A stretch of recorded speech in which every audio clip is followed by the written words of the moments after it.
us life, v'kiyamanu, and sustained us, v'higiyanu, and we've merited to come, lazman hazeh, to this particular time. It's an incredible expression of gratitude to HaKadosh Baruch Hu that we live at that particular moment. There are moments in life that we're just grateful to Hashem that we're able to experience that moment. And when I want to say thank you to experience that moment, I say the bracha of Shehechianu. But do you have pages for everyone? Or? Yes. What I'm going to do is I'm going to give out dapim. Yes. And all the people around the world. Here, this is the sheet. What we're going to do is, there are 3. Oh, Shalom Aleichem, how you doing? Oh, Yossi is here. If Yossi is here, then we can start. Ma Shalomcha. Such an honor. Did everyone notice how the room did you notice? I noticed. Oh, wow. Shalom Aleichem. How are you? Welcome. Just like a target, I'm hard to miss. Shalom.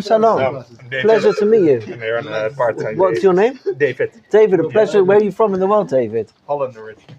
Oh, wow. What pleasure to meet you. Thank you very much. David, an honor to meet you. Welcome. You could not have come at a better time because we are about to start. We're learning about the bracha of Shehechianu. And really, as we will discover, there are 3 times, 3 categories, let's say, 3 categories of time at which we say Shehechianu. And we're going to look at each of those categories and the halachot surrounding each of those 3 times that we say Shehechianu. And each one's got its own criteria, each one's got own rules. When you say it and we don't say it, it's very important. But before we get into the 3 times of saying Shehechianu, I want to start with an introduction. I read this in a book called Pininei Halacha. Pininei Halacha, written by Rav Eliezer Melamed, a fantastic book of Halacha. And he writes, here we have it over here at the back, quite a few of them. But this particular thing that we're going to learn, the laws of brachot. Do we have that here? Maybe we don't. In English. Yes. No, we've got the money and we've got laws of prayer. No. This is the laws of blessings. In any way, so it's actually at the top. You see, it says background. Exactly what you want. No, it's Shabbat. It says background over here. At the top, I'm going to read and translate how he describes the significance of the bracha of Shehechianu. What's your question, Hirsch? These are citations from a book by Rav Melamed? The first source is the first one. It says like this: V'yesh ladat. No. V'yesh ladat. No. Ki ein tzorech b'simcha miyuchedet hachoreket me'amekubal kedei levarech Shehechianu. We don't say Shehechianu. We do not limit Shehechianu to incredible moments. We don't have to wait for once in a lifetime opportunities in order to say Shehechianu. Rather, Gam al simcha ktana, sometimes a little bit of simcha, shemit chadeshet la'adam me'et kniat beged ragil, if I buy a new item of clothing, or be'et achilat pri chadash, or I eat a fruit that I haven't eaten for a while, tzarich leodot l'Hashem u'levarech, I have to express gratitude to Hashem and make a blessing. Yesh b'tfisa zu hadracha yisodit. And I like very much what he says over here. This definition that I have a fruit that I haven't had for a while. We will discuss exactly which fruits and how long in our second part of our discussion. But there's a fruit that I haven't eaten for a while. I buy a new jumper. I buy something that I haven't worn for some new item of clothing. So there's a very important approach to life that I learn from this bracha. What is it?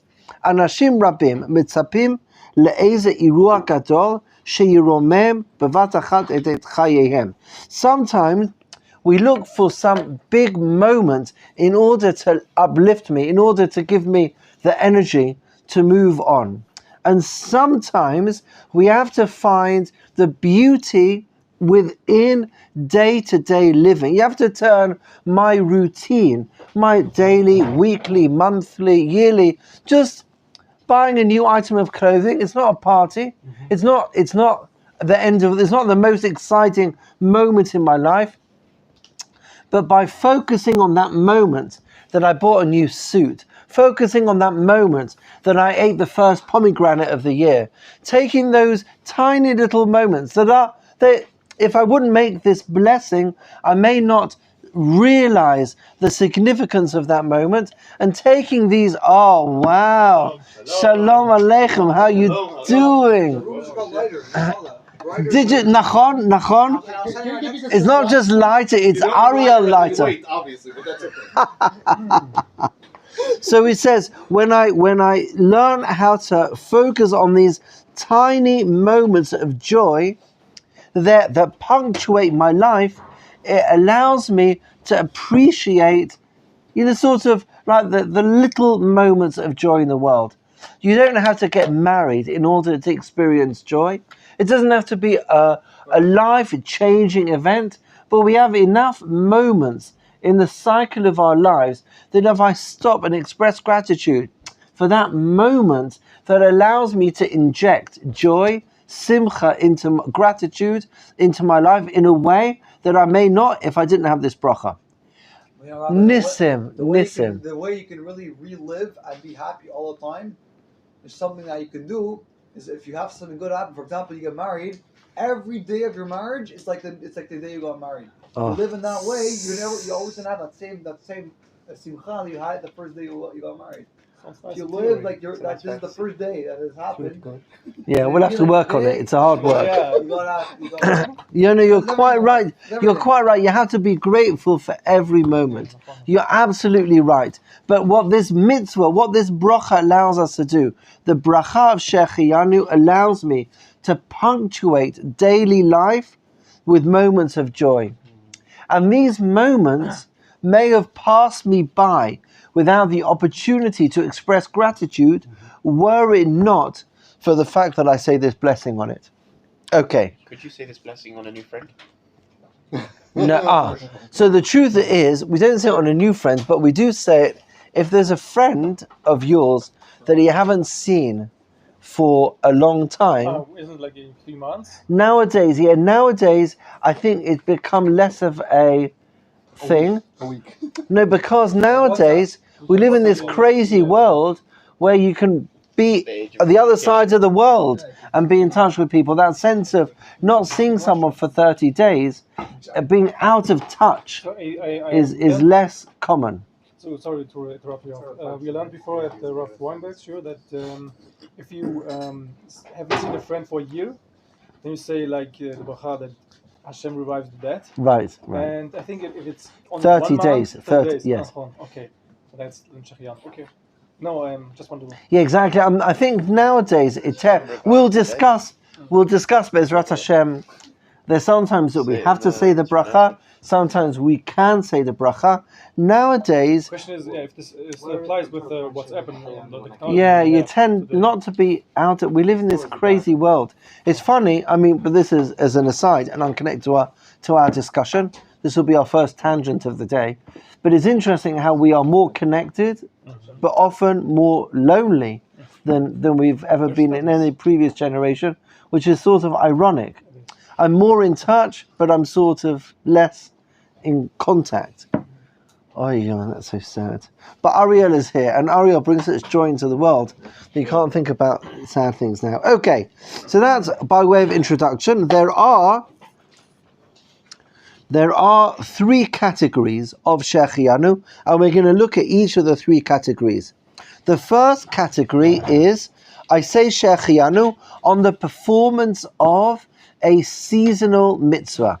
What's a seasonal mitzvah? Well, here's the list. I'm not sure, hopefully this is comprehensive, but maybe it isn't. Rosh Hashanah, we say Shechianu. Yom Kippur, Sukkot, we say Shechianu. Shmini Atzeret, do you notice that, everybody? Yeah. Shmini Atzeret is the end of Sukkot. But because it's a separate festival, it's a Shechianu. It's a seasonal festival. Shmini Atzeret, Pesach, and Shavuot. Now, just as an aside, the only festival for which we do not say Shechianu in Israel is on the 7th day of Pesach. That's the only Yom Tov that I don't say Shechianu. Which means, really, it's so unique, we say Shechianu for that. But it doesn't work that way. Maybe because we already said in the first. Correct. We said at the beginning, exactly. And for Sukkot, that's not the case, because Shmini Atzeret is a separate fest. Okay. So that is a seasonal mitzvah. So in Chutz would it be like the last 2 days you want to say Shechianu? Correct. Oh, they say.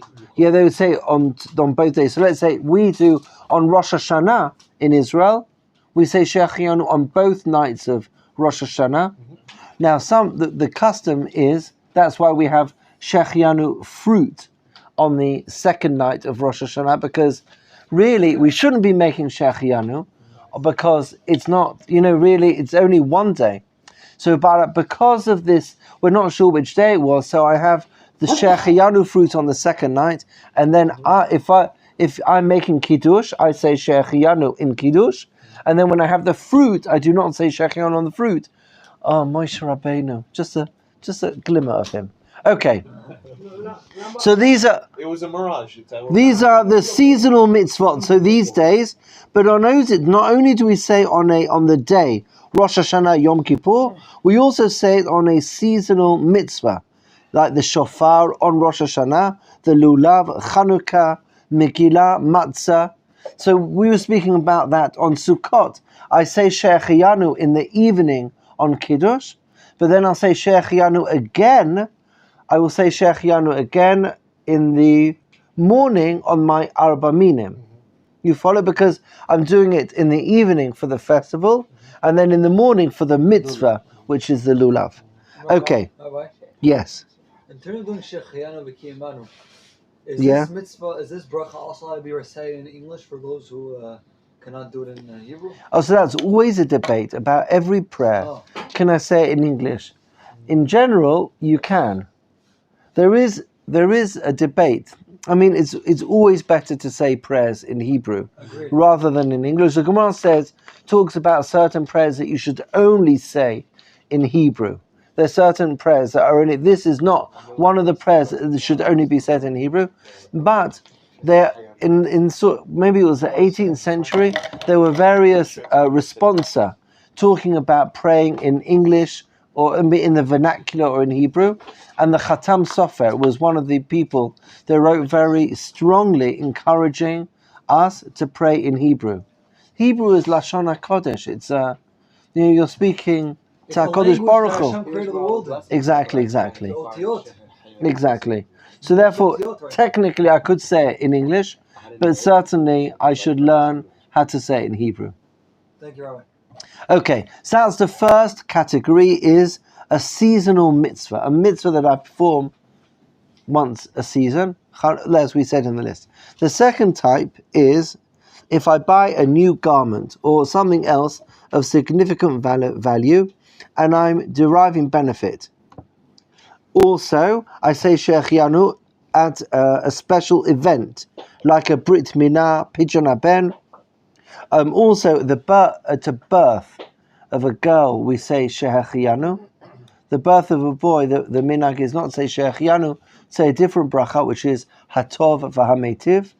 We will, Be'ezrat Hashem, devote another session to talk about the difference between the bracha of Hatov v'Hametiv and Shechianu, but at a special moment, like when I'm buying a new garment or a significant event, Brit Milah, Pidyon Haben.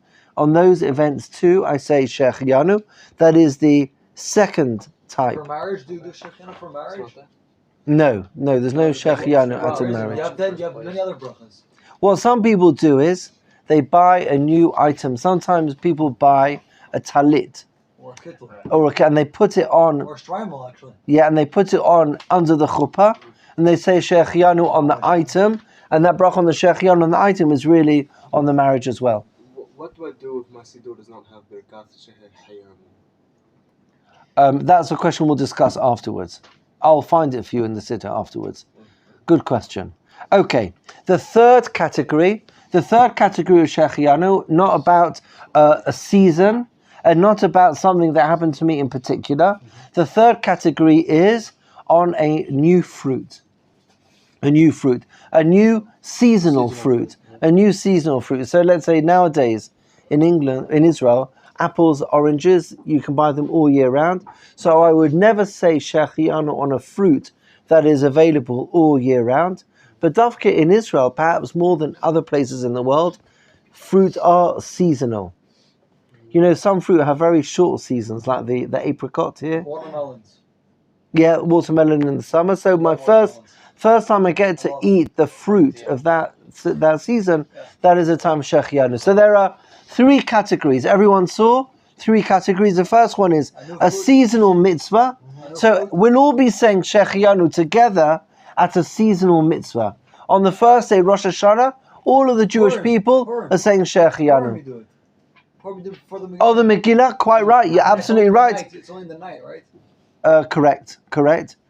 No. Because the main mitzvah is No, the night. we might do it in the morning as well. I can't remember. The main mitzvah is the night, and you're shoneh. Yes, could be. I can't remember actually, truth be told. Is it twice? But Megillah, usually, I think it's in the morning. But you're quite right. That seasonal mitzvah, we'll all say the same shechianu at the same time. That's one. The second one is an event that's special for me. I buy a new item of clothing, or other things that are of value. A brit, a pidyon haben. Those are events that warrant a shechianu. And the third category, third category is new fruit. Yes. We're going to be saying on Purim for reading the Megillah. Correct.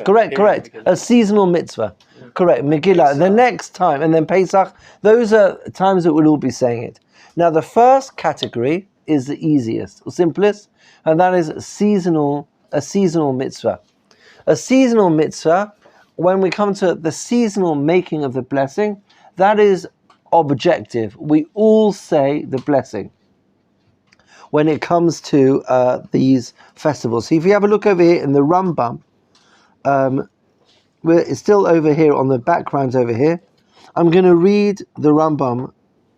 It's actually got nikudot in it.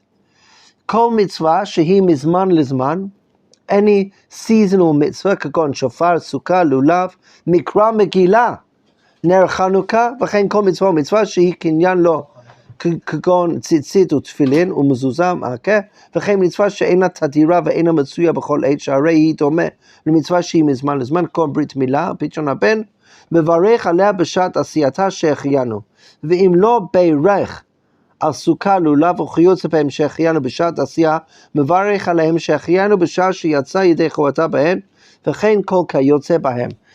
These seasonal mitzvot, there is no subjective aspect of whether you make a bracha on these things. Everybody agrees you make a shechianu on Rosh Hashanah. Everyone agrees that you make shechianu at a Brit Milah here in Israel. Everyone agrees you make a bracha on a pidyon haben. All of these particular events, seasonal or how would you, or that's brilliant. Celebratory. All of them are, we would call them a chovah. Chovah, which means there's nothing to talk about. There's no subjective element to it. You follow? There's no question. There's nothing to talk about on all of these mitzvot. On all of them, it's quite clear you make shechianu. As opposed to, as we will discuss, buying a new item of clothing is much more subjective. For one person, the idea of buying a new shirt is like the most exciting thing they've done this year. They would make a shechianu. Another guy buys shirts every other day. In fact, he never washes them. So for him, it's not exciting. So there, it will be much more subjective, and we're gonna see that in a minute. Yes. It's got a connection to joy. Correct. Or gratitude. I like very much what the Pinini Halacha was saying. It's like a pocket of joy. You know, like I'm punctuating my life, not with huge life-changing events, but even those small chapters of my life, punctuating those chapters with gratitude to HaKadosh Baruch Hu. Because really what I'm saying in the Shechianu is, thank you Hashem for allowing me to be here to experience this moment. You follow? It doesn't have to be a life-changing moment. Say tonight, thank you Hashem for allowing me to experience this moment. Hearing the Megillah, hearing a shofar, shaking a lulav, thank you Hashem for allowing me to experience this moment. It's not life-changing. It's a pocket of joy. Pocket's not the right word. You know what I mean? It's like I'm punctuating life with little moments that are breaking from routine, and they're exciting, and I'm grateful for them. Small significance is what you're trying to say, but Small significance. You So were saying- eloquent. These Brits. You kept saying over and over that in Israel we say Shechianu and Bris Milah, right? Yes, there's a debate about whether you say Shechianu or a Brit, and in Israel they do. I'm not sure if they do in Chutz La'aretz. Interesting. Okay. Okay, now the next piece of Gemara is really quite interesting. The first, like a quote of the Bracha of Shechianu. I'm going to talk about clothing for a bit, and then after that we're going to talk about fruit. So, concerning clothing, well, more than clothing, like a moment of subjective joy, as opposed to seasonal mitzvot that we spoke about now, subjective joy, when to recite Shehechianu. Can you see this? Yeah, The Gemara in Brachot says, Bana Bait Chadash, if I build a new home, or Kana Kelim Chadashim, you buy new clothing, Omer Baruch, blessed are you Hashem, She'echiyanu v'kimanu v'higyanu lazman hazeh. Thank you Hashem for allowing me to come to this time. Now, we will define in a minute exactly what that means. What is a new home? What is a kelim chadashim?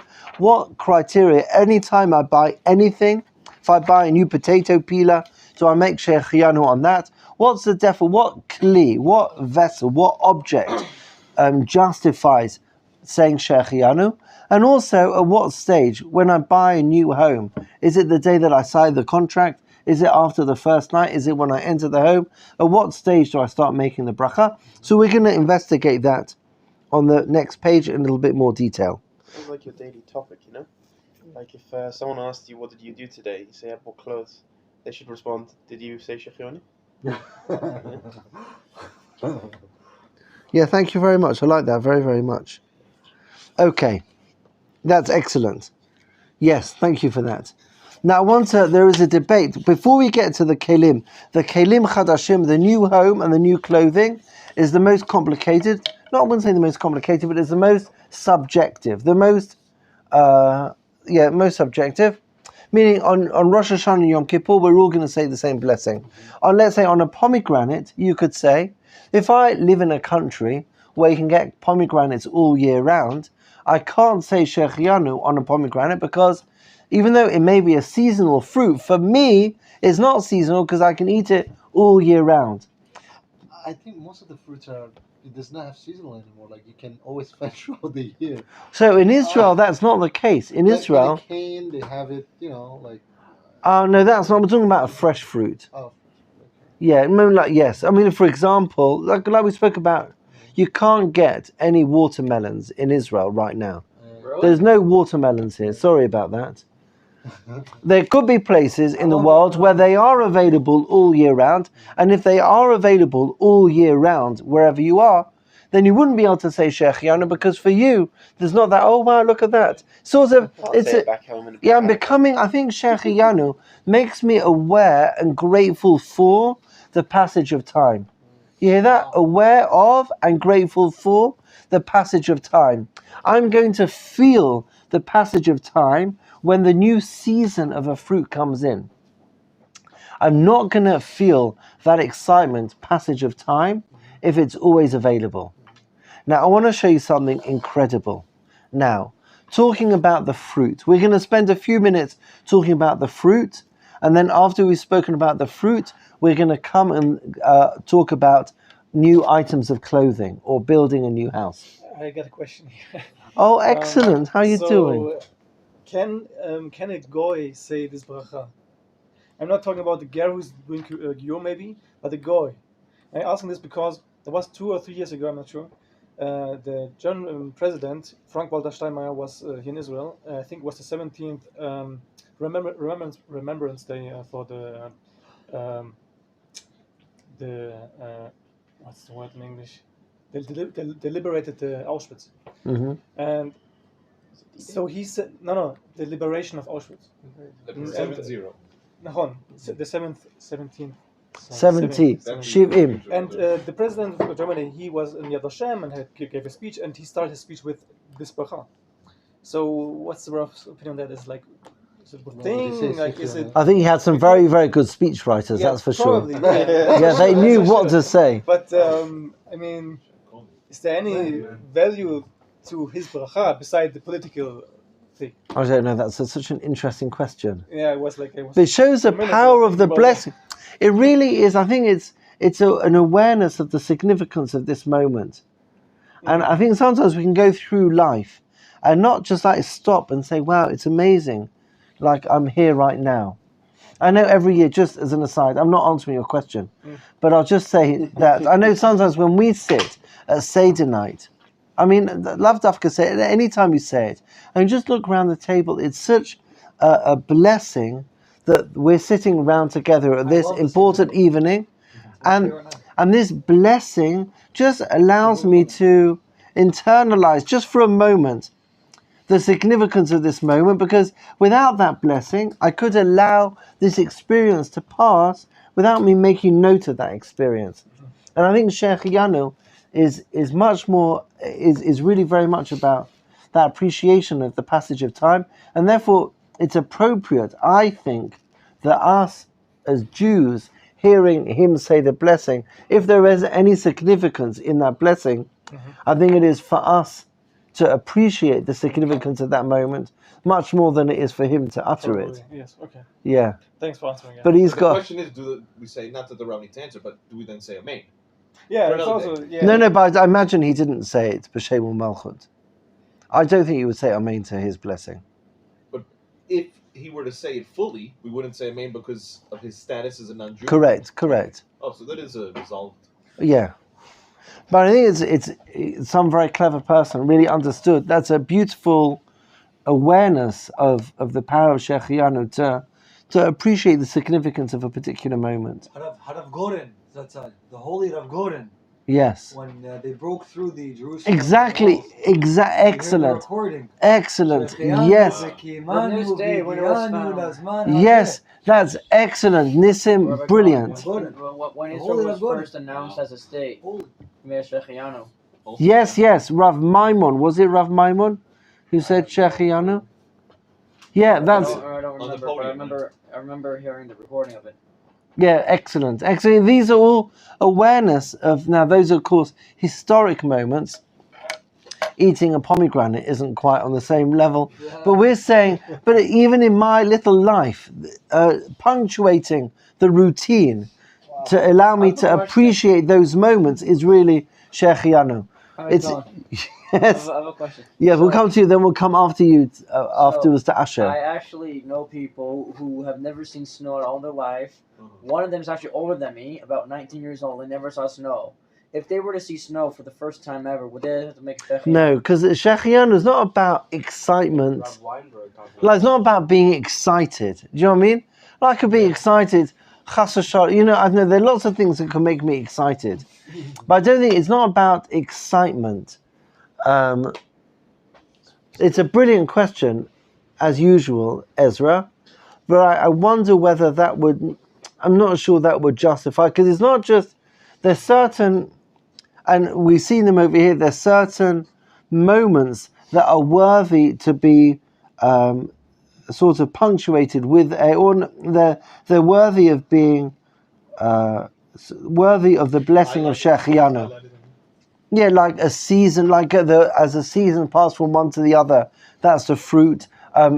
Festivals as they come around, significant religious moments like a Brit Milah, Pidyon Haben, those are moments. Buying a new home, buying new clothing, those are significant moments for me. Car, would that be?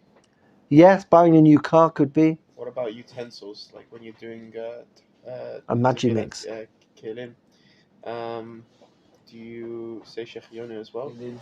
Oh, so let's come to new items that we purchase. Let's come to that.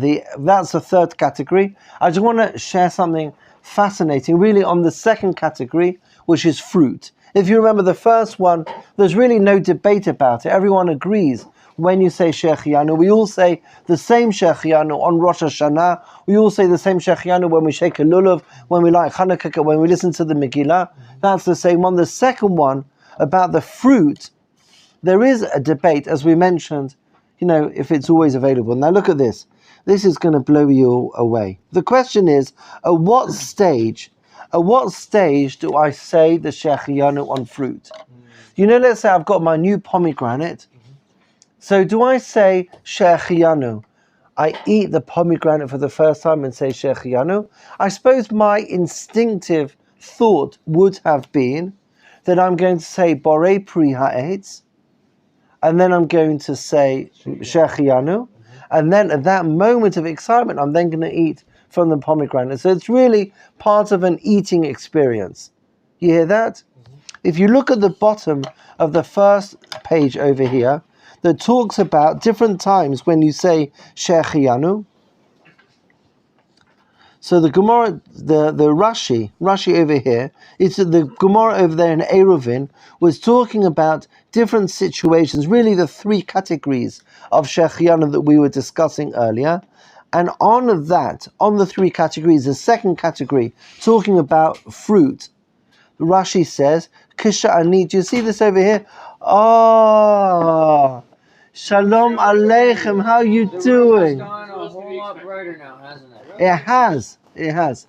We have to dim this video a bit now because it's... Anyway. Could we dim the heater? What'd you say? Could we dim the heater? You're funny. I don't know where the shalat is. Anyway, look at what Rashi says over here. Kisha ani ro'eh dala'at chadasha mishana l'shana amin azman. I say Shechianu, not when I eat the new fruit, but, do you see what Rashi says? Ro'eh, when I see it, which means I could go into the supermarket and look at the watermelons are back in season. I say the Shechianu on the excitement of the watermelon season. It's not about eating, it's about seeing the watermelon. And I would say, according to Rashi, you say the bracha when you see it. You follow? Interesting. Now the Balei HaTosafot disagree on that Gemara. Balei HaTosafot said, Kol Pri Chadash, do you see that? Kushe ochlo, when you eat it, mevarech Shechianu. Now, so there's a debate between Rashi and Tosfot. When do you say the bracha on a new fruit? Do we say the new bracha when you see the new fruit, or do you say the bracha when you eat the new fruit? So what's the halacha? Let's look at the Shulchan Aruch, and then we're going to look at two commentaries on the Shulchan Aruch. So the Shulchan Aruch says like this. Now this is very interesting.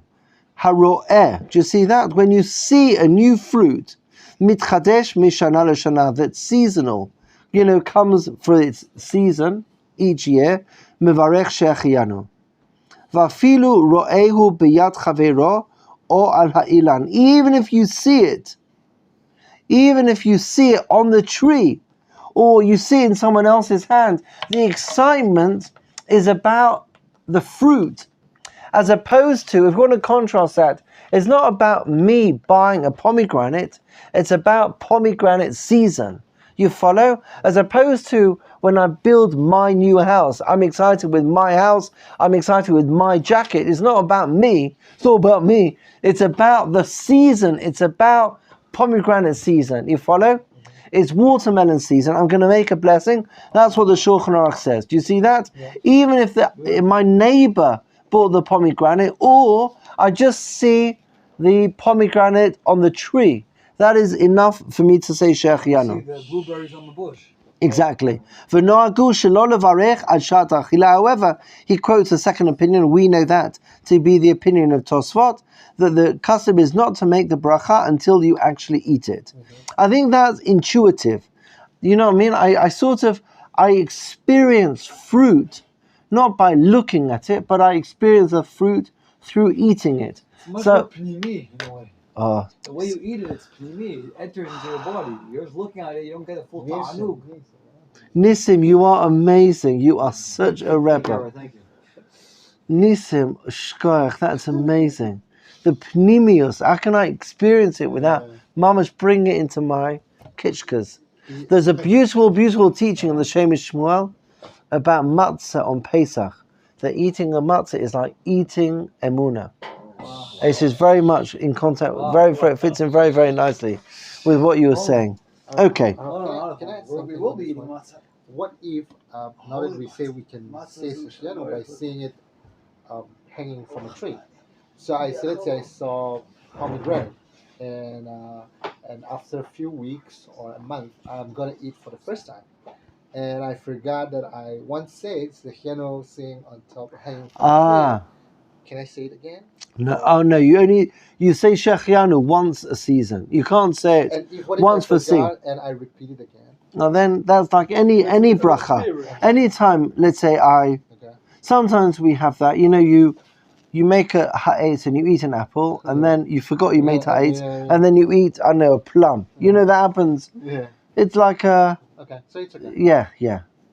And I have, is there any specified time, like until, say for example, the thing is like, let's say I bought something, and I really like it, and it's really satisfying me. I want to say Shechianu, and I forgot, out of excitement, let's say, and after a week, I remember that, oh, I forgot to say Shechianu. Can I say it? Or So that's an excellent question. What happens if I didn't say Shechianu on the first bite of this pomegranate? Do you know what I mean? So Shechianu, the second category of Shechianu, and that's what's interesting, is subjective. I want to contrast the different categories. The first category is objective. It's about a season. We all come to the same season, same Rosh Hashanah. There's no halachic debate. There's nothing about my experience. It's about the mitzvah say Shechianu. Here, it is about my experience. It's about my excitement. You follow? Now, if I've eaten pomegranate already, often that initial, experience is done. Once I've had that initial pomegranate season excitement, I can't then make the bracha after that. But it's subjective. It's subjective, meaning it's not fixed. If you've eaten a kazayit, then it's not about a measurement of the amount that you've eaten. If you ate this amount, then you can't say Shechianu. If you didn't eat that amount, you can say Shechianu. It's not about a measurement and amount of food. It's much more about my excitement. Oh, of course. That's a question. Let's say Reuven, he bought a new pair of tzitzis. Can he? I love Reuven. What a good boy. I know. He's Well such a done. universal guy. Everyone knows him. Can he make the bracha of Shechianu before doing the bracha of Al Mitzvat Tzitzis? So the question, we're going to talk about buying items, my own items, at what stage to make Shechianu. Yeah. We'll do that in a minute. I just want to finish fruit. I want to finish fruit. When I put on Alita Katan with the teeth on it for the first time at the what's called Jerusalem Yarmulke, my first time I put on the Beged, I recited Birkat Shechianu. Excellent. We're going to talk about new items of clothing in a minute. I just want to finish talking about fruit. We said over here, you can't make Shechianu. We said, so we just said, you make the bracha when you see it, although some people say the bracha Shechianu when they eat it. The Ramah, the Ashkenazi custom is, if you make the bracha when you see it, that's okay, but it's better to make the bracha when you eat it. But he does say you can't make the bracha of Shechianu until the fruit is grown. Meaning, I don't make the bracha on a pomegranate season as soon as I can see a little pomegranate forming. It has to be the pomegranate eating season, not the pomegranate bedochak eating season. It has to be ripe. That's the word I was looking for. The ripe season. The time, not the very first straggly little ones, but when they're ripe, that's when you make the bracha. So the Shulchan Aruch follows both positions, cites both those that make the bracha when you see it, and also those that make the bracha when you eat it. Rav Kitzur tells us, or says here, at least the one I have, upon eating. So let's... It conflicts with, or for some reason they've held eating over one or the other. How do we take this? So I want to. So I read, but I can't remember where I read it. It may have been in Panini Halacha, and then afterwards we're going to look into the Psak. There's a lovely book of contemporary halachic discussion just on the topic of brachot. There's a book called V'zot HaBracha. Isn't that a beautiful name for a book? Wow. V'zot The gray one? The HaBracha. gray one? Is it gray? Silver. Is this silver? Yes, it is. It might be. It's a lovely book. It goes through each bracha and the halachot of each of the brachot. It's a very, very lovely book. And we're going to look at what he says in a minute. It could be that the world in which we live nowadays, we're less, maybe connected to nature, meaning seeing, I mean, it's a terrible thing, but pomegranates are from supermarkets nowadays. They're much less from an orchard. So therefore, my experience of the pomegranate season is an eating experience rather than a seeing experience. So it could be that earlier on, in a more agricultural environment, it was about seeing. The Rabbi saying for the audience. Correct. Correct. And but I just wanted to let me just give you the ruling of the V'zot HaBracha, because I think what he says is a beautiful combination, sort of a way of bringing the position of Rashi and Tosfot. We saw both of them cited in Shulchan Aruch. The Kitzur goes by what we saw in the words of Tosfot, eating. V'zot HaBracha says like this. V'seder HaBrachot. This is the order in which you should eat your watermelon or your pomegranate. This is how you do the Shechianu thing. The first bracha you make is Shechianu. So I have my pomegranate in front of me. I look at the pomegranate and I say, Shechianu v'kiyamanu v'kiyanu lazman hazeh, in deference, perhaps, to the position of Rashi. But then, immediately after that, I make whatever the appropriate blessing is, pomegranate ha'etz, watermelon ha'adama, and then immediately after that, I eat. That is what V'zot HaBracha recommends, halacha l'maaseh. However, and this is interesting, he says, Tachlis, if you look at what people do, the way the people do things is recorded, as you mentioned, in the Kitzur Shulchan Aruch. What many people do is they normally say, ha'etz, ha'adama, then they make shechianu, and then they eat it. However, suggests the V'zot HaBracha, a more accurate halachic position would be, within your eating experience, to make the shechianu first. Shechianu on the fruit, then after that, ha'etz ha'adama, whichever one is, and then after that to eat the fruit. And I very much like V'zot HaBracha. The way we do it is like the V'zot HaBracha at home. We say first shechianu, then after that we say ha'etz ha'adama, and then you eat the fruit. Yes, Moshe. So forgive me for showing up late if you already covered this, but let's Moshe, it's such an honor just to see you here. I'm here every week. And we love it. So my question is, like in Chutz La'aretz, you can get pomegranates, but generally they're quite small, much smaller than the ones here. They're not as sweet. Of course not. And they're not as colorful.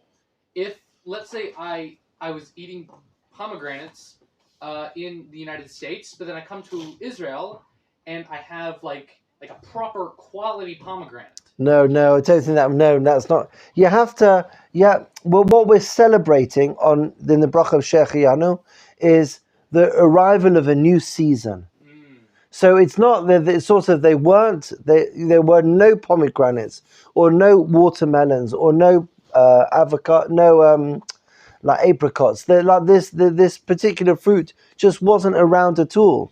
And now I'm celebrating this moment in the annual, in the annual cycle. I celebrate that not with a upgrade. Yeah, exactly. Not with an upgrade, but with the appearance of the new season, the new fruit. In that case, if I were to fly to, it were to be one season, I were to fly across the equator to a country where it's a completely different season. Therefore, it is a new season, at least to me. Would I be required to say Shechianu? Oh, that is such an excellent question, Moishela. Excellent question. It's Shechianu on fruit is punctuating the seasons of the year. So I think I have to be in a cycle in order to appreciate that, sort of moving from winter to spring to summer to autumn, then back to winter. I have to appreciate that cycle. Now, when I travel, to the other side of the equator where it's working on where winter is summer and summer is winter. So I'm not sure if I'm appreciating, that cycle. It's not about being in winter or being in summer. It's about appreciating the transition from one season to the next season. Now, I wonder, but this is thinking out loud, because I'm appreciating the transition from one season to the next. I need to be in a time zone. Consistent. It's not about, I can't fly from winter to summer, in a day, and then appreciate that transition, and then start saying all my Shechianu in Brazil, and then fly back up, back to Israel again, and then make all my Shechianu. See, I think it's about living in a time zone and appreciating sort of, how the cycle of life, sort of the annual cycle continues. So I would think that moving hemispheres would not be a reason to start saying Shechianu. Okay, I've concluded the second category, which is fruit. Yes. Since from what I understand. Oh, Shalom Aleichem, how you doing? Oh, what a treat. My gosh. It's crowded in here now. Yes. Yossi, the great Yossi. No, Yossi's from England, so we have to show you the appropriate respect. Thank you. Absolutely. Quite right. From what I understand, Shechianu is in a bit of a grey area of being time-bound and non-time-bound. All are not women. Nice. What's it called? Obligated to say Shechianu. No, they are. They are obligated. It's not a mitzvah say zman grama is another category. It's a bit more complicated. Is it clock time, Rob? Huh? Is it clock time related that it's referring to, or is it much broader than? No, it's a mitzvah say shazman grama is not just about going through time. It's about time being the kovea, meaning. Like for example, they're not obligated to sit in a sukkah. I think it would be like men kiddush. Right. Because but it's not the season that's kovea. Here I'm expressing gratitude to Hashem about a passage of time. So that experience is identical for men and for women. Mitzvah tazeh shazman grama for women is about a particular time. Like there's a halachic time. Perhaps that could be it. A halachic time rather than a seasonal time that fixes the halacha. You follow? Does that make sense to you? Example? We discussed, yes. The truth is, we did discuss this a few weeks ago. For those of you who remember, we spoke about Kiddush Levana. Are women obliged to do Kiddush Levana? Yes. Because really, Kiddush Levana, like the time to say Kiddush Levana is not defined by halacha; it's defined by nature. The sukkah is halachic time. Tefillah is also a halachic time. The rabbis said that this is the time period in which you can perform a particular mitzvah, but it's not the time. The time that you're allowed to perform that particular mitzvah is not defined by nature, by the seasons. It's defined by Chazal. But when the time is not defined by Chazal but by nature, so Kiddush Levana is complicated because there is there's a lunar cycle which is not the rabbis weren't kovea, they didn't fix the lunar cycle, but on the other hand they did fix parameters within which you can say Kiddush Levana. Because it's dependent on the moon, which is natural. Yeah, exactly. But that's more complicated. But that's an example of the difference between like a halachic time barrier or a seasonal time barrier. This is a seasonal time barrier. It's not a halachic time barrier. Is that? I hope that makes sense. Sir. Rabbi, Nissim, how are you doing? I'm doing great, Rabbi. Can one make a bracha on the blood moon? The What bracha would you make on it? I know the blood moon. Shechianu. Shechianu, yeah. I don't think so because it's not. It's a rare occasion. That's true. Lunar eclipse. That's true, but it's Lunar not eclipse, just. the I don't think blood Shechianu is just on something that happens moon. rarely. Blood moon also is very rare. So that halacha. The truth is, let's move on to our third category. So I think this is the. I think that's probably the best way to. That's the most subjective of the three. You follow, because that's like. If we spoke about the first category is seasonal, the second one, sort of you come to a particular time. The second one we saw there is some aspect of subjective joy. If I'm eating pomegranates all year round, I can't say Shechianu when a juicy one shows up. So there's some aspect, but the third category is perhaps the most interesting of the three in terms of my relationship to the bracha. There, it is dependent exclusively on my experience. Am I excited about what I did? And perhaps in our discussion of the third category, we can come to some understanding about the examples that you asked about, particularly in Nissim's question. So you see over here, when not to recite Shechianu. Do you see that? So the Shulchan Aruch tells us, this is all, there are some simanim, as you can probably see over here. Almost everything we're reading is from Orach Chaim, Siman Reish Kaf Hey. That is a siman that talks about the mitzvah Shechianu. So we were reading paragraph 3, we're now reading paragraph 6. And he says like this, she'eno mitchadesh mishana l'shana, afilu im yesh yamim, rabim shelo achal mimenu, eno mavarach shechianu. A fruit that is not seasonal, even if I haven't eaten an apple for 6 months, that's not a reason to make shechianu. What about a whole year? Yeah, well, there are people that can go years without eating fruit and veg, but that's a discussion for another day. But no, there's no shechianu on a fruit that is not seasonal. It's not about me, it's about the seasonal fruit. Do you follow? What if its species is seasonal? What do you mean? Like an apple, you can say it's not seasonal, but you've got certain kinds of apples. No. Species. Oh, no. That Yeah, they can that's be seasonal. no. So an apple. I mean, we have to define what an apple is. But assuming you know what an apple is, it's any apple that grows now. If there's a Granny Smith apple and then some red apple, they're the same family. So apples to apples, okay. Apples to oranges. That's something else. That's true.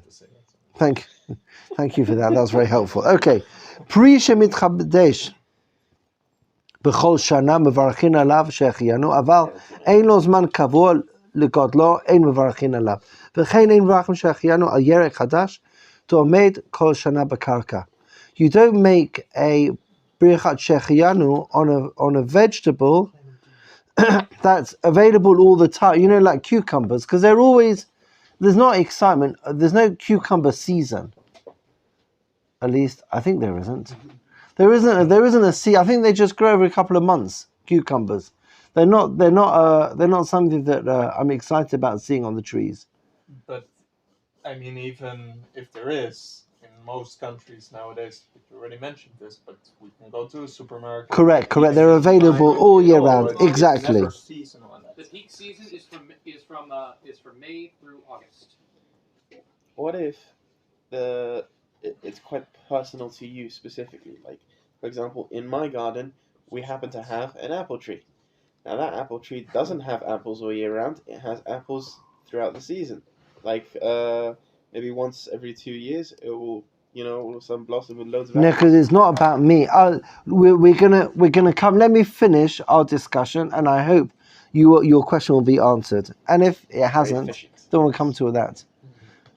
Okay, let's go. I'm just going to want to continue this because the difference between apples and clothing is really like the difference between objective and subjective. Do you understand? I probably said it many, many times, but you see what we're doing here? Do you understand that we're sort of going like something like universal to something national, something seasonal, and then the last category is very, very personal. Do you follow that we're doing that? Good. Okay. Now look over here because he says it quite clearly in a minute. The second quote, we looked at one piece of Shulchan Aruch, the second piece now, Bana Bait Chadash. This statement over here in the Shulchan Aruch is based on the Gemara that we looked at from the Gemara in Brachot that we started our discussion with. Goes from the Gemara in Brachot through the Rambam to the Shulchan Aruch. Bana Bait Chadash, somebody built a new home, or Kana Kelim Chadashim, or bought new clothing, or loved after clothing, but bought some home item that they're excited about. It's only if they're excited about it. If I buy a new T-shirt, I don't have to say Shechianu. Oh, that's exactly what we're going to talk about. Im haya lo kayotze ba'elu tchila. For fruits, we say shechianu before we eat it. So if it turns out to be completely disgusting and unripe, even though it looked ripe, it means that it's not about us, right? Right. Again, it's Correct. time, so. Excellent point. Nice observation. Okay, now look at this over here, people. We're talking about if you buy a new house or you buy new items. Even if you already had a shirt, or kana v'chazar v'kana, you bought and bought again. Mevarech al kol pam. You make bracha each time you buy this new item. So it's not seasonal. I can buy a new shirt today. I can be very excited about my new shirt and say Shechianu on my new shirt today. I can buy another new shirt tomorrow and be excited about the new shirt tomorrow and make Shechianu again tomorrow. Now that's different to I can't get pomegranate, excited about pomegranate, make Shechianu today, and then buy pomegranate tomorrow, excited about pomegranate, make Shechianu tomorrow. But clothing, I can make Shechianu every day if I was genuinely excited every time I bought this new item of clothing. V'lav davka chadashim, tu'adin li'ishanim. Now that's complicated about whether it needs to be new or just new for you. I have a question. What Yes. if you're just renting a house, not buying it? No, then you don't say Shechianu. Okay. Ownership. Yeah, it's not actually yours. What if you have a mortgage? What if you have a mortgage? On the house that you're renting. If you have a Okay. mortgage? If your name is down on the property, then I guess it's yours, isn't it? Yes, correct. Okay, now look at this over here. When do you make Shechianu on the new clothing? Mevarech b'shat hakniya. Yesh lo levarech af al pi shatayin lo nishtamesh bahem she'ena simcha. Why am I making Shechianu? I'm making it on the simchat halev shehu sameach bekinyatan. I'm excited at that buying of the item, that simcha balev. Now there's nothing more subjective than simcha balev. So if I want to understand on what items do I make the bracha of Shechianu, what personal items, I make the bracha Shechianu on personal items when I have simcha balev. That's it. Now there's certain things that I don't say Shechianu on. For example, if you buy a new pair of shoes, I could be very excited about my shoes, but shoes are essential. You can't get by without shoes.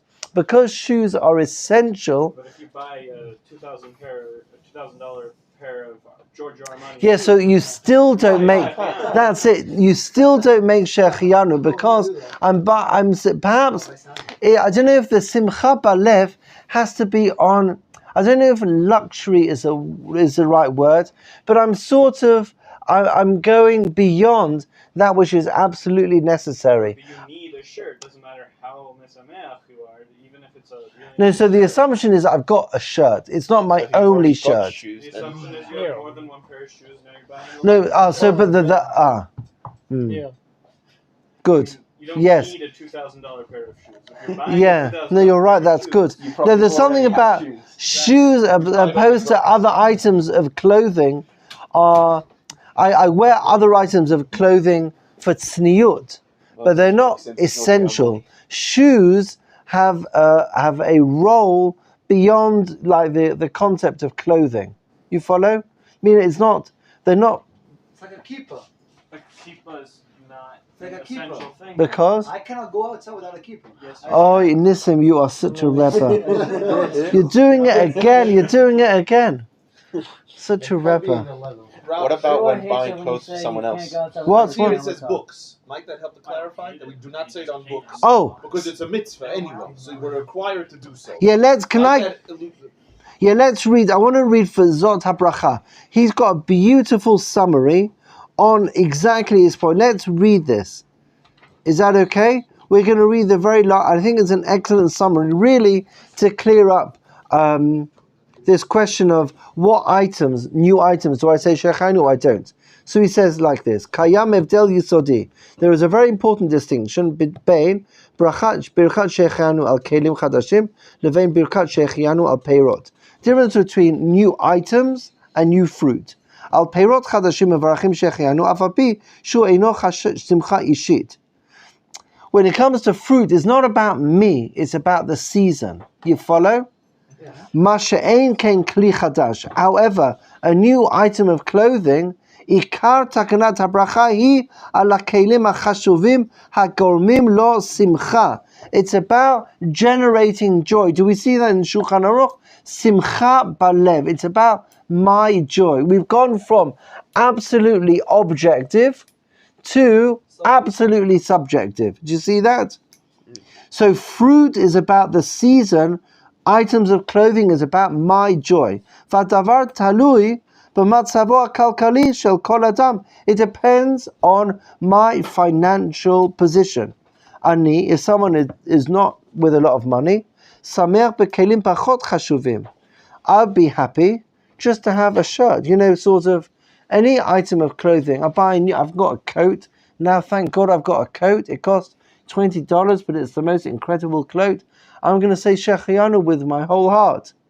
Ashir, a wealthy person, Samech rak b'kli chashuv ma'od. For him, it has to be something very worthwhile in order to justify Shechayanu. Ze'aklal. This is the principle, and this is very, very important. Kol, you need two criteria. Sameach v'kli chashuv. There have to be two criteria in order for me to say Shechayanu on a new item of clothing or a new vessel that I buy in my home. The first thing is Simcha Balev, and the second thing, and maybe this talks about the clothing and the shoes, it has to be Chashuv. Chashuv means it has to be significant. So it has to be objectively significant. So if I'm excited to buy a newspaper, I don't say Shechayanu on that, because that's not chashuv. It's not a value. It has to be I don't know if objectively valuable, but it has to be something significant. Tachlis, I'm still using God's name, and therefore you have to use it in a respectful. It has to be something significant and something exciting. I'm just going to conclude what he says. Im eino sameach. If I'm not excited, or imakli eino chashuv, but it's not something which is significant, not something important, eino mevarech. In that situation, I would not make Shechayanu. So I wonder whether the examples that we were discussing before, do you make a bracha on snow or that? I'm not sure that snow is chashuv. Like it's not, I could be very excited, but it's not significant. You understand? That you need to have two things. It has to be a significant moment and have to be excited about it. So with I'm spending money to buy something which is new, it's important, and I'm excited, you say Shechayanu. Okay, we're going to do questions. I forgot to say it out of overexcitement. Huh? Let's say I bought something which is very chashuv, very important, very significant. Good. And out of excitement, I forgot. And I remember after a few days, or let's say after a week. Yeah, very good. It depends, the initial excitement. I hate to say terrible things, but you know how sometimes when we buy something, I'm very, very excited about it. A year later, I'm not excited anymore. So there's a time period between now and a year from now. You follow? As long as that initial excitement is still alive, I can make Shechayanu. What's interesting is here, I make Shechayanu when I buy it. It's the buying that is exciting. You follow? Because it's that I'm able to buy it. It's not about using, it's about understanding that it's important. Now, if I forgot in the shop, as long as that excitement, you know, is it called retail therapy? Nachon? As long as that's still alive inside of me, I can make Shechayanu. As soon as I'm ready for my next shop, then I can't make Shechayanu anymore. I would suggest. Moishela. So a small anecdote that leads me into 2 questions. Oh, good. Moshe stories. My grandfather gave me the typewriter that his parents gave to him. I think it was when he graduated high school. They got him a typewriter for college, and he gave it to me, and it was very broken. It was a lot of parts inside of it were broken, and I managed to fix it. It took me a lot of work over a number of months to fix it. But 2 questions are: does one say Shechianu on a gift, and if one is repairing something that is essentially worthless, but when you finish repairing it, it becomes quite valuable. Do you say Shechianu when you first acquire it, or once you've made it something that's chashuv, something valuable? Oh, that's good. I don't think you say Shechianu if you fix something. Over here, the category over here is if you built a new home. Build a new home or bought new clothing or bought a new item. I think if you there is a greater joy when you buy something as opposed to when you get a gift. When I buy something, so then it's my sweat, I earned it. You follow? And it could be that joy is reflected in the bracha of Shechianu to an extent that I may not experience that a parallel joy when something is given to me as a gift, because it's just like lands. I'm not sure I would say Shechianu on a gift. It's interesting because I only say that because the Shulchan Aruch, the Gemara, and then the Shulchan Aruch, and then V'zot HaBracha speak about kana, like acquiring as opposed to receiving. And I imagine that it's when I buy something that I make Shechianu rather than when I receive. It's a different type of joy. Huh? A child or a dependent, how would they ever make such a bracha? Yeah, that's a good question. And on the repair, I think a child will make Shechianu as part of chinuch, a child, and I think, and then they would make the Shechianu midin chinuch, but an adult in that same situation, I think would probably not make Shechianu. That's my thought. Let's say I bought it broken for $5 and I repaired it, and it became worth $100 after I repaired it. Because you said you'd say Shechianu on the completion of building a new house. Would my repairing of the typewriter, because at its broken state it's not a typewriter, it's only a typewriter in its repaired state. I get a typewriter as a bad example in the modern day, but yeah, that's a good question. The truth is, it has to be. It's hard because it's simcha balev. Now there's certain people who are basimcha in their lev all the time. That's just their offi, and they would just be saying Shechianu. It has to. No, but it has to be something significant. It has to be not something that doesn't happen every day. Like the sim. I know. That's why I suppose it has to be a simcha that I don't feel every day, not even every week. Something special, not something once in a lifetime, once a month, once every 2 months. It has to be, a simcha which is beyond that which I feel every day. I think that's one thing, and then it has to be chashuv. And I suppose anything that fits under those 2 categories, the kana piece and the ban is either kana or bana, as opposed to kibel. Because I suppose kana or bana, I wonder, are my effort. I bought it or I built it. If I bought it or I built it, so there's my sweat in whatever that is. And that's part of my joy. So if I fixed, perhaps that would be like a bana or kana. Ariel, what were you going to add? Just to add that it says for a gift it's a tovu maitiv. Participating in the act. Rob, it seems to me like there's a lot of flexibility here. And as Balei Tshuva, the main thing that I would be concerned with, many of us, is just not to seem foolish and ignorant when saying things. So that's the concern, right? If we're in the street, sure, absolutely. Somebody gives me, here's a typewriter, and I say, it's obviously Baal Tshuva. What's going on here, right? So that's what I would be concerned about. And are there kind of laws that say, okay, don't do it on shoes? Like if you do it on shoes, obviously shoes are not risk. considered. It could be shoes they're not chashub, meaning they're essential as opposed to a luxury. I think more in a practical sense. If I say it on shoes, nobody says it on shoes. Clearly so. People do not say in general. You do not say shechianu on underwear.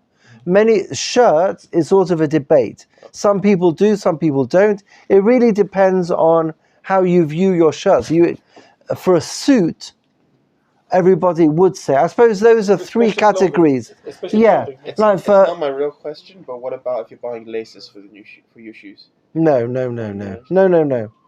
You wouldn't say. I think that's a useful guideline in terms of practical halacha. Underwear, no one says shechianu. Shirts sort of grey. Well, you can think about a suit, certainly yes. Underwear, certainly no. A shirt really depends. In Israel, it's perhaps a bigger deal because in Israel I don't wear a suit. So on Shabbat, my shirt is my fancy clothing.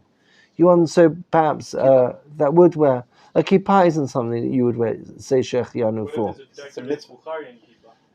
I'm still not. I don't. You do all have great kippot, but I would add on yours, Arya. I understand your concern about people who are beginning their religious journey. There's something I think that people who grew up in a religious home can learn from that. Except meaning, I would hate people to be inhibited in their recital of Birkat Shechianu, and perhaps that could inspire people. That it's injecting a little bit of God consciousness into everyday life, which is a very, very good thing. And there's a lot that the whole Jewish community could learn from that excitement. Within the guidelines we mentioned a minute ago, but it's. I think there's a lot that everyone can learn from that. A new shechianu bracha on a girdle? No, I don't think you would say on a gartel. Once again, it's kind of a mitzvah. Do you say shechianu on something you're buying for someone else? For example, a mother who has recently had a new baby, she has clothes already for the baby because obviously she's been buying, in preparation. But she has the baby now and she wants to buy the baby like a cute little dress, say, to go. Does she say shechianu? She's buying herself a baby for her child, a dress for her child. Oh, that's very interesting. I don't think so. I think it's something that I'm buying for myself. So a mother buying clothing for their baby would not be a reason. You wouldn't say shechianu. There's a difference between shechianu isn't the only tool with which I can express gratitude to HaKadosh Baruch Hu.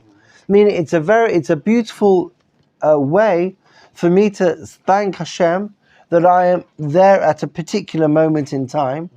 But there are in halacha, it seems, three ways, three quite defined. 3 criteria. Yeah, 3 criteria. One is a season, a mitzvah, a seasonal mitzvah like Megillah will do soon, or Seder night, or Rosh Hashanah, seasonal, or Brit Milah, Pidyon HaBen, seasonal stuff.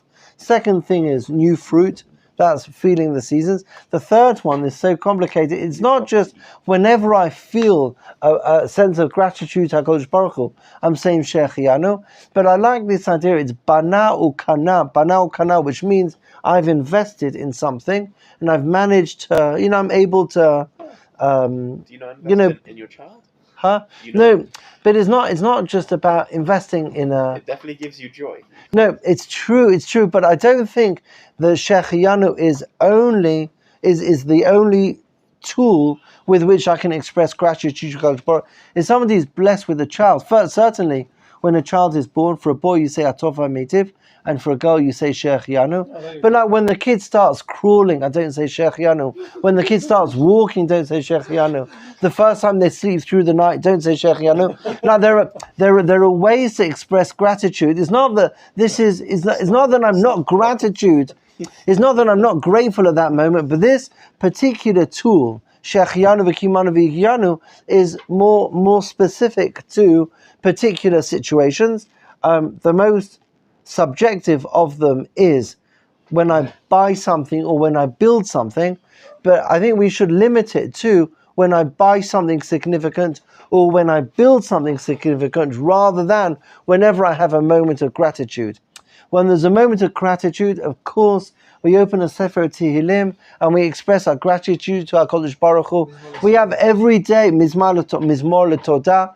We have Modim, we say 3 times a day.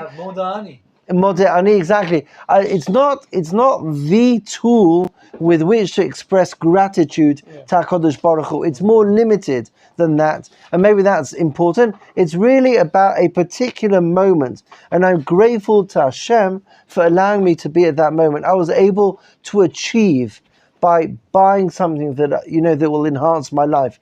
That I'm able to build something that would enhance my life, but it's not. But it's not about just expressing gratitude for something that happened. You follow? Yes. Yeah. So that we don't go the whole class without a good Tilumi question.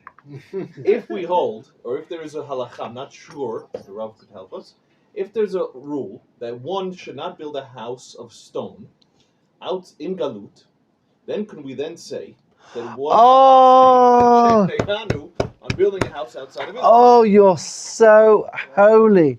Thank you so much. That is an excellent question. So for a Bet Knesset in Chutz La'aretz, we believe, but that they're all going to come home. I want to fly back.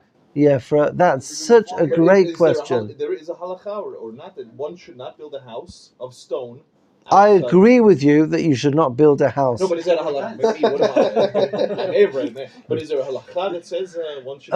That's such a good question. I don't know. I heard. See, the Shulchan Aruch, when he was writing, we are so lucky. We are so lucky to be where we are now, and the Shulchan Aruch could not have dreamt, like that there'd be a possibility of doing what we're able to do now. So Ariel, I think that in principle you're absolutely correct, but I think in practice, if it's a moment of gratitude to HaKadosh Baruch Hu, I can't imagine, because it depends on your Simcha Balev. How could a Jew feel Simcha Balev and they build a big house outside of Israel? If it's a halakha not to do it, and we're not abiding by halakha. Yeah. One who doesn't abide by the halakha is doing an avera. In this case, don't build this; you're building this. So then, how could you say shechayanu if you're doing an avera? Yeah, unfortunately, if he feels it's simcha balev, then it's then he would make his shechayanu, and then we'll tell him to speak to certain people, and then Bezrat Hashem he'll be on his way here. Right. I want to summarize. Just this is the end. We looked at 3 categories. Do you see this at the end? Special days. We have an obligation. There's nothing to talk about. Everyone makes shechayanu. Rosh Hashanah, everyone makes it on the Megillah. Special days. Second one, new fruit. You are allowed to, but we treat it as if it is an obligation. Meaning, if I see a new pomegranate, it's not dependent on me, as we saw so beautifully in V'zot HaBracha, it's on the season. Since we've all been through this new season, we've got this new fruit, we make shechayanu. The third category, new property, if I'm building something or buying something, then assuming I have simcha balev and it is davar chashuv, in that situation I am allowed to recite the blessing. You follow? So you have obligation and then permission. Sweet, wonderful people, I hope be'ezrat Hashem, for all of us, we will have many, many years that we are able to say category number 1, Amen. Category number 2, Amen. And category number 3. Amen. You shall call to all of you. You shall call.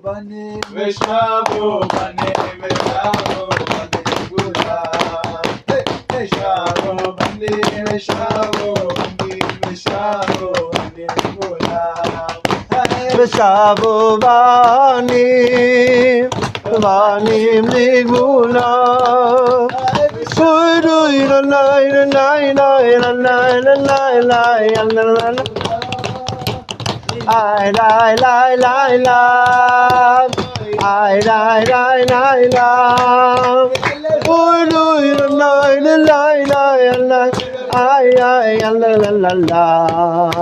Skoyach, skoyach, skoyach.